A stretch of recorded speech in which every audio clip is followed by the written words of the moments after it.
one of the things that that had a big impact on me as I was starting out looking at all this stuff.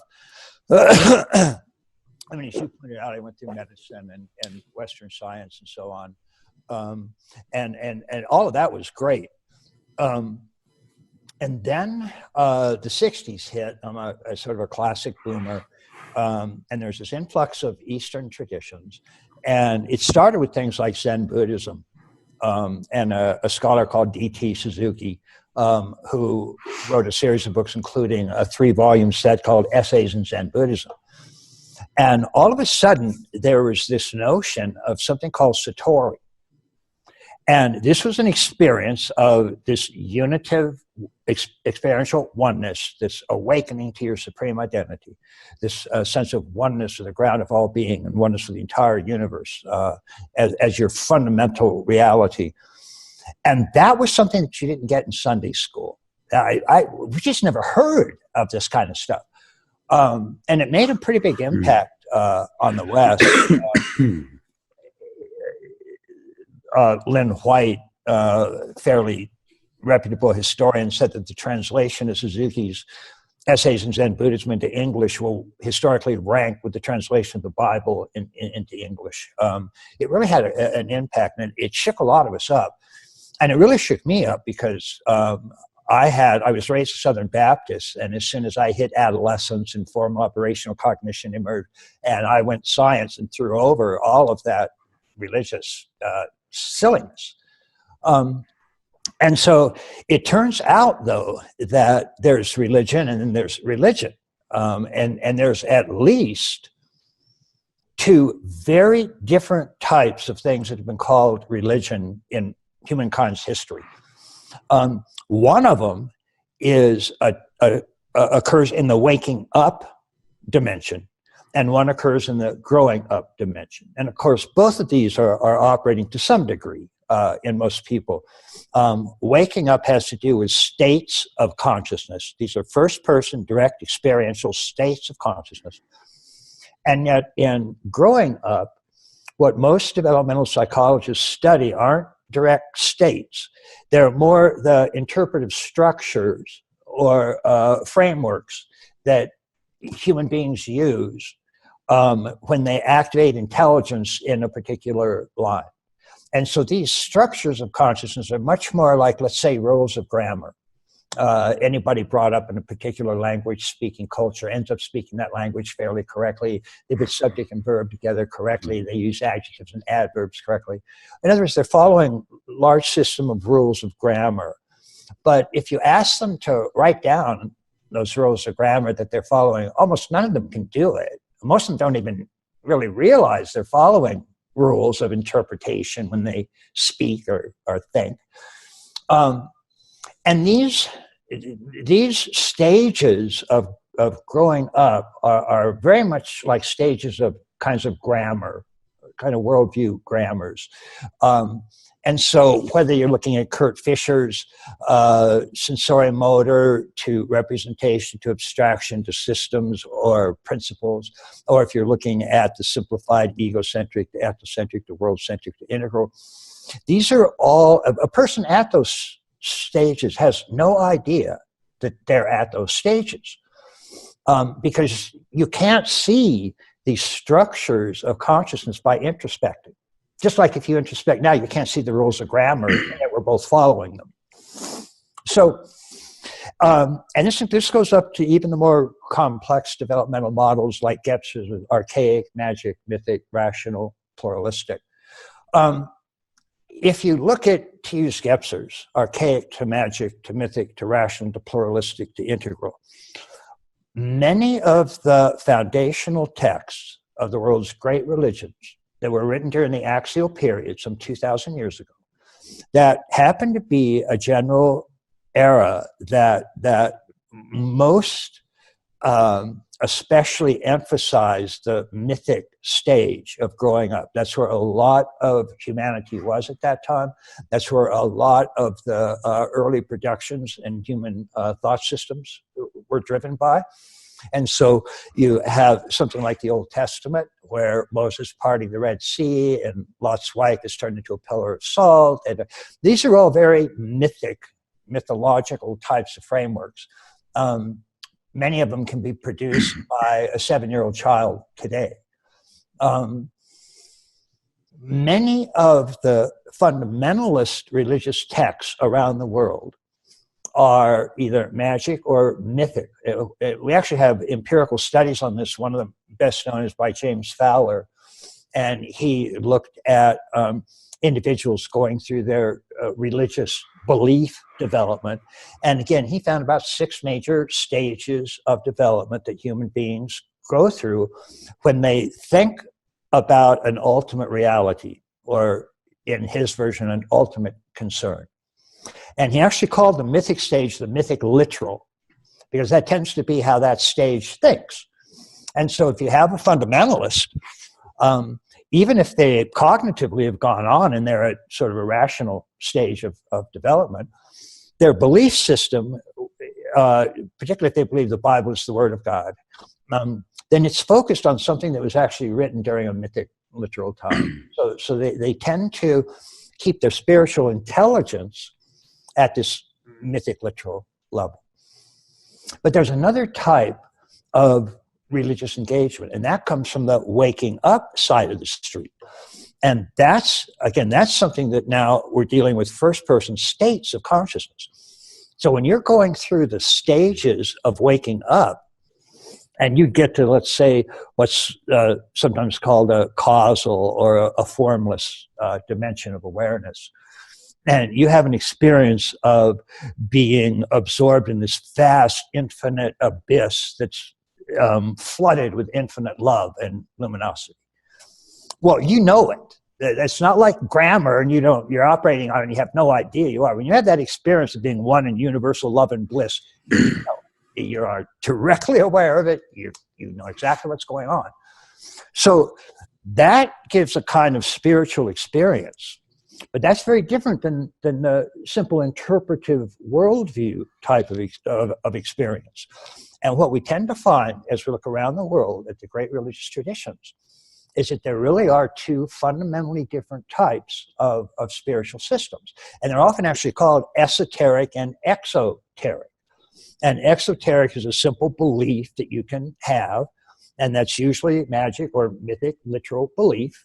And you learn it, and you pledge allegiance to it. You say, yes, I have the one and only God, and his or her one and only prophet, or whatever it is. And that's fine. But then there's the esoteric, the hidden or inner teachers of religion. And that involves a series of practices of looking into this interior subjectivity, and in a sense just resting deeper and deeper and deeper. And as that happens, you tend to go through these what are held to be more real and more real and more real states of consciousness, or dimensions of existence. And the 5 that I mentioned Daniel Brown uses, and the 5 that I had come upon, we actually see explicit, and this is actually all going towards the science of consciousness. There are actually several meditative schools that explicitly give those 5 major states of consciousness. We explicitly find this in Vedanta. We find it in Tibetan Buddhism, Vajrayana, and we find it in a few Neoplatonic schools in the West. And those 5 states are, in the Vedanta version, they're called gross, subtle, causal, turiya, and turiyatita. Now, an example of a gross state is just awareness of the physical realm. And so the classic example Vedanta gives, a common example of a gross state, is just the ordinary egoic waking state. If you're just sitting here looking at physical reality, and you exist in this body and that's it, that's a typical gross state. An example of a subtle state that's usually given is the dream state. And that's because in the dream state, there's no longer a physical world. You're not Gaia is gone, trees are gone, mountains are gone. There's just images, light, various sorts of energetic currents, feelings, and so on. And this is all held to be productions of the mind operating in a subtle state. The causal state is taken to be that moment to moment as the universe is emerging, is manifesting out of an ultimate spirit or ultimate reality. It first gives rise to the first forms of manifestation themselves. And these are what the Greeks called archetypes, archetype, primordial form. It's the first forms of awareness. And those are said to be the forms upon which all other forms depend. So for Plato, they're the forms. Whitehead would include things like color. Some see them as sort of geometric forms. But it's just part of this constant stream that virtually all of the traditions see of this involutionary outpouring of spirit that creates the world moment to moment right now. And then spirit loses itself in each of those states. And then when it comes all the way down to the lowest state, which is the material physical state, it then turns around and starts the return trip in consciousness. And that creates a very common model. It's generally called the Great Chain of Being. A Christian version of that is body to mind to soul to spirit. Those are the 5 major states.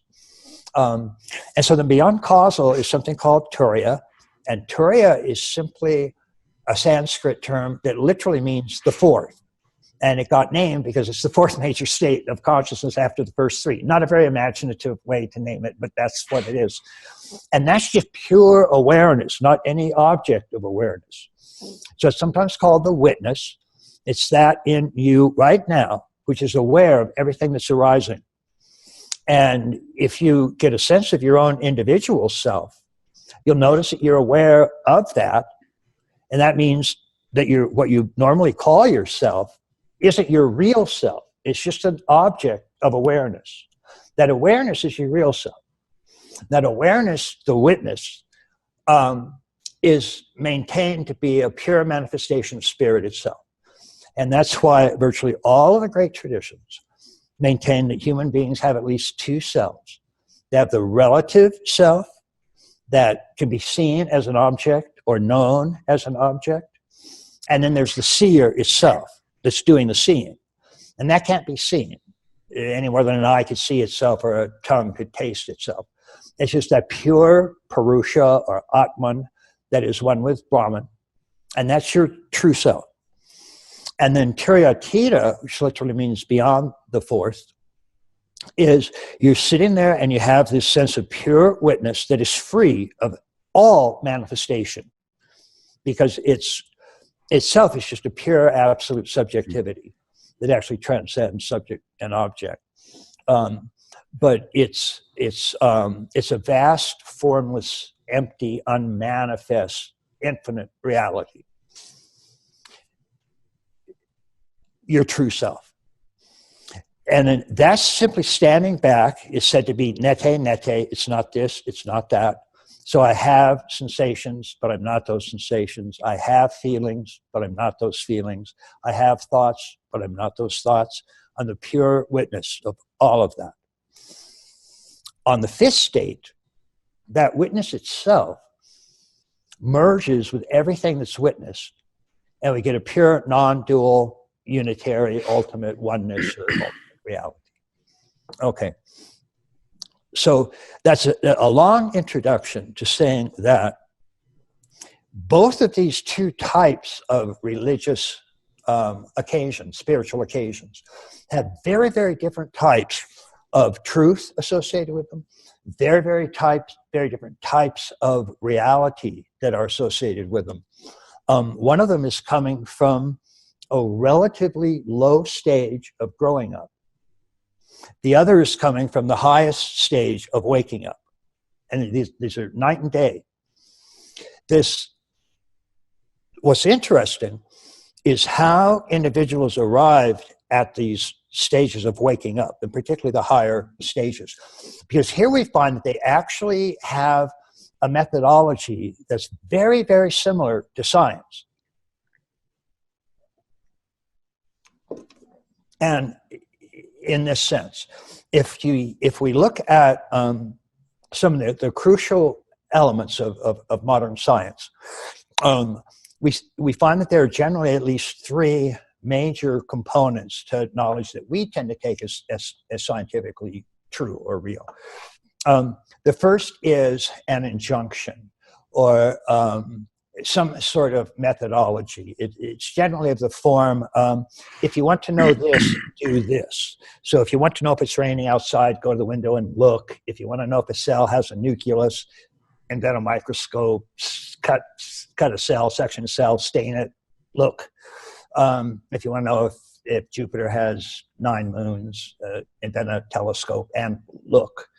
So there's a certain kind of, well, what Kuhn called an exemplar paradigm, a certain action that is generally felt to be necessary. Even mathematics, draw 2 parallel lines, that kind of thing.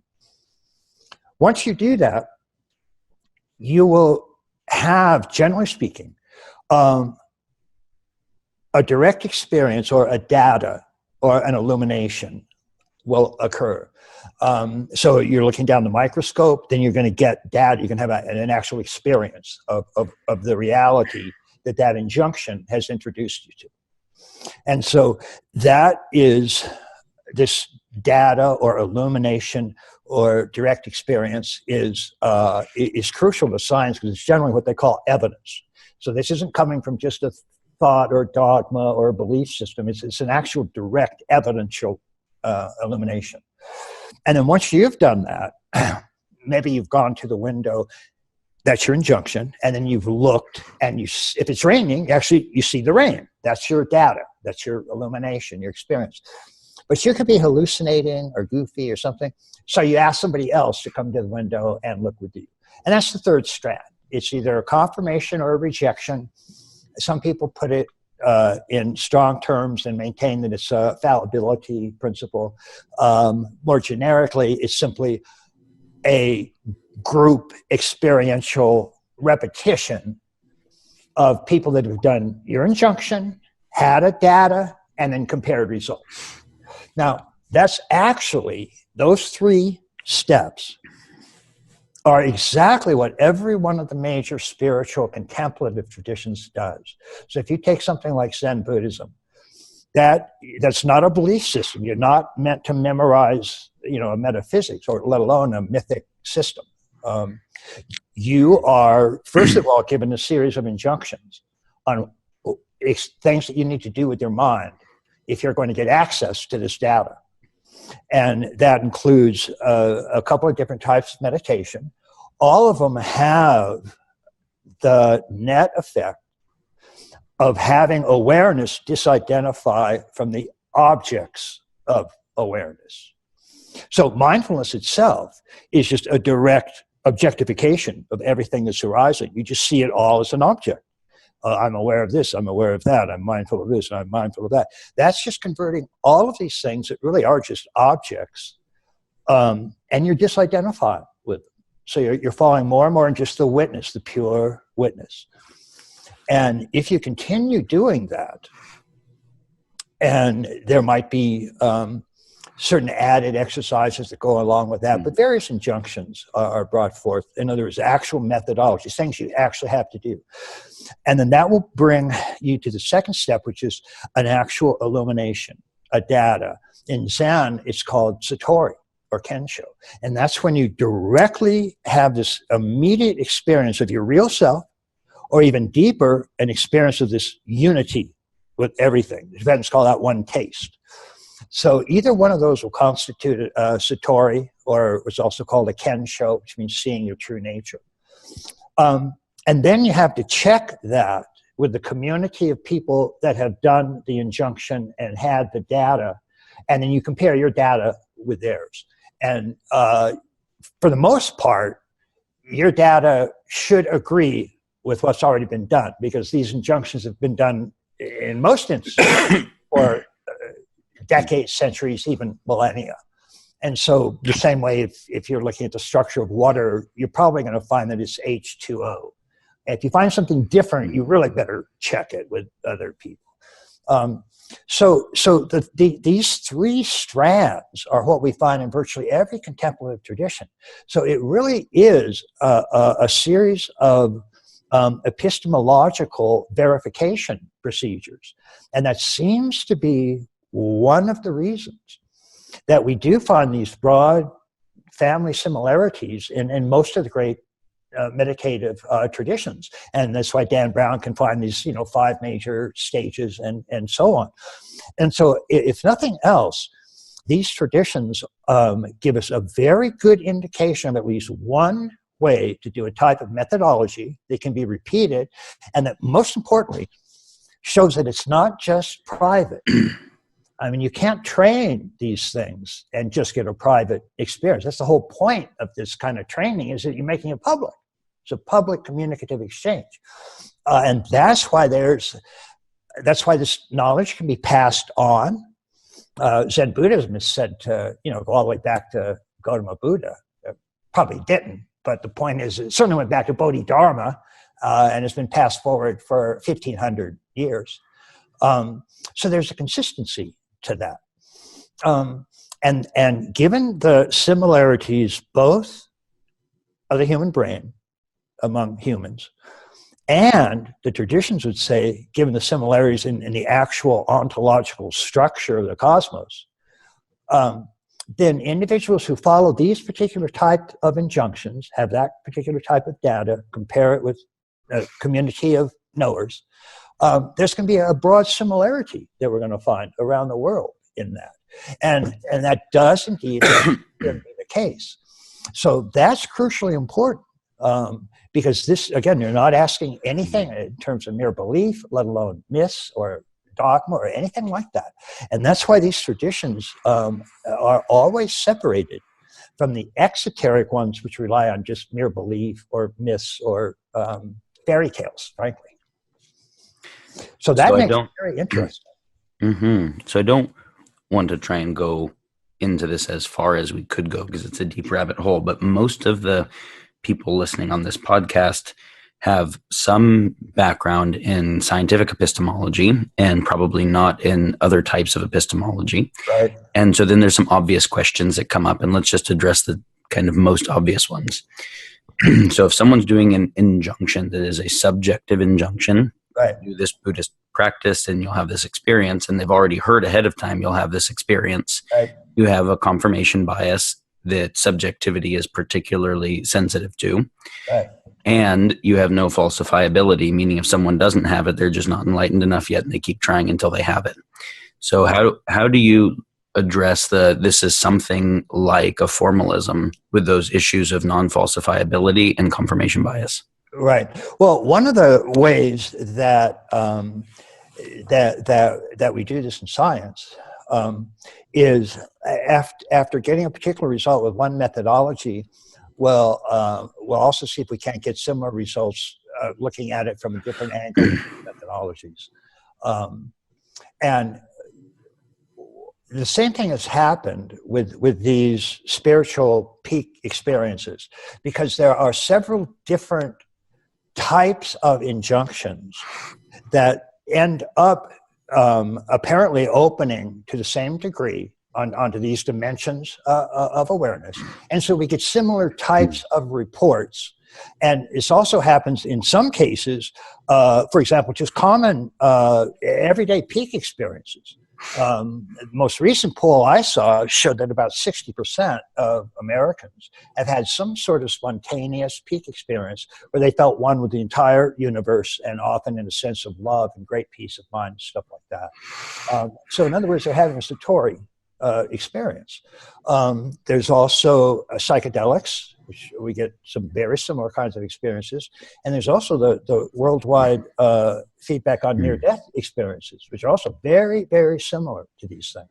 So there appears to be some actual grounding in some of the structures of reality, or at least dimensions of human awareness and human brain structure, such that we can get similar results with several different types of injunctions or methods. And that just increases the believability in what these things are doing.